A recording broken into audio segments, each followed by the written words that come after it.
I've been messing around with this app called Anvil for like a day and a half, maybe almost 2 days now, just poking around the tools, and I found some interesting things that I haven't seen before. For example, the pre-selection highlighting, everyone has that, except Blender, I guess. But here, beyond just letting you know what you're about to select, you can use it to perform operations. So I can hover over this element, press the frame hotkey, and it'll zoom there. Or I can hover over this, and then frame that. So I can move around and just frame different things without ever having to select anything.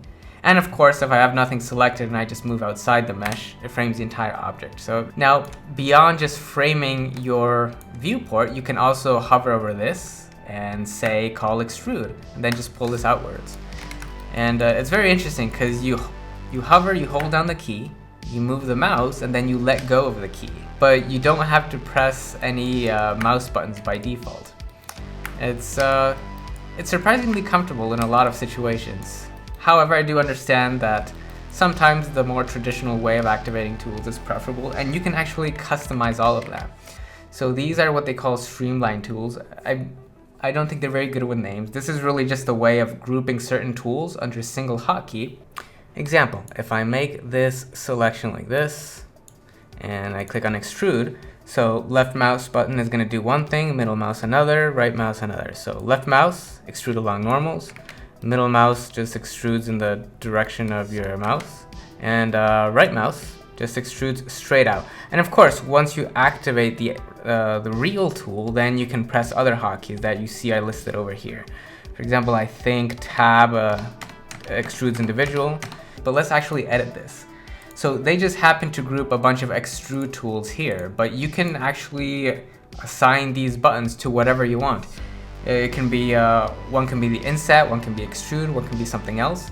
You can even say, you know what, I like right mouse button to be the cancel operation because that's what I'm used to in Blender. So you can just remove it and then go to on left mouse button down, you'll just find and search for the cancel. And you'll do that.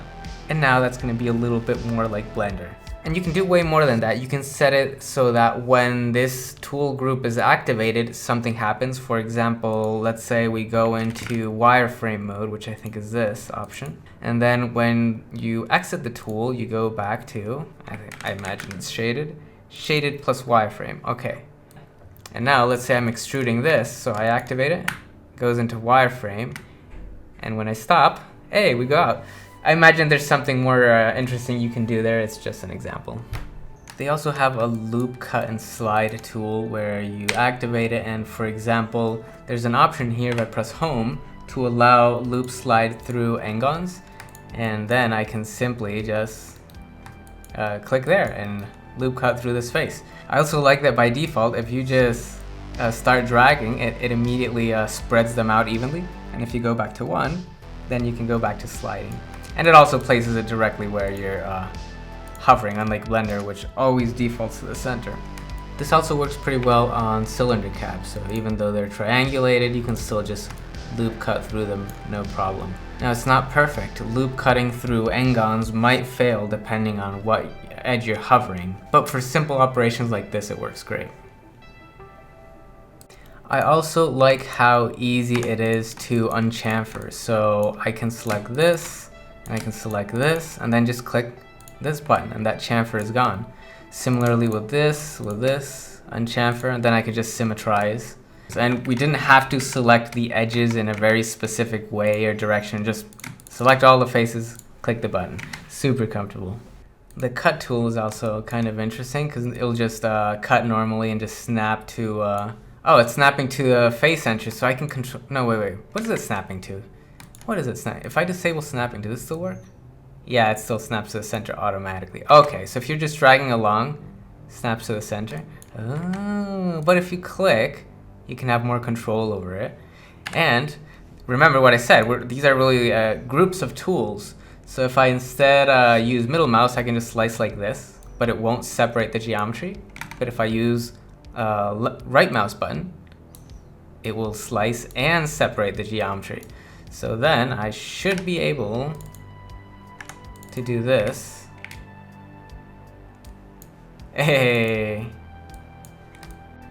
I also like that when you make a primitive, you can immediately just click on the top, for example, and then just resize it, or click here and change its radius. So you don't really have to interact with this, and you don't need to rely on knowing all of the, let's call them modal hotkeys. You can just click here and it behaves as a, I don't know what you call it, a parametric solid or something.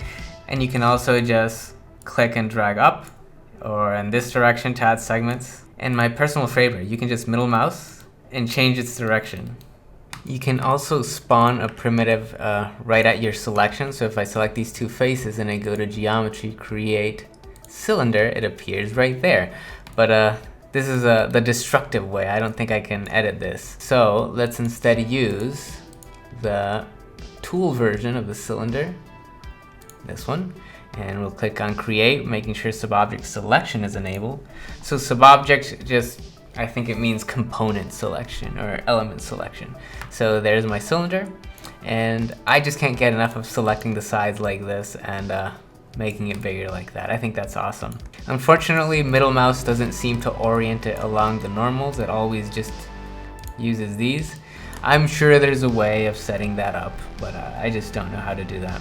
I also found this tool that lets you just create a tube between 2 points. So if I pick polygon center and then enable snapping, then I'll be able to draw a tube just by clicking here and then clicking here, and without letting go, woo, I can create a little tube very quickly.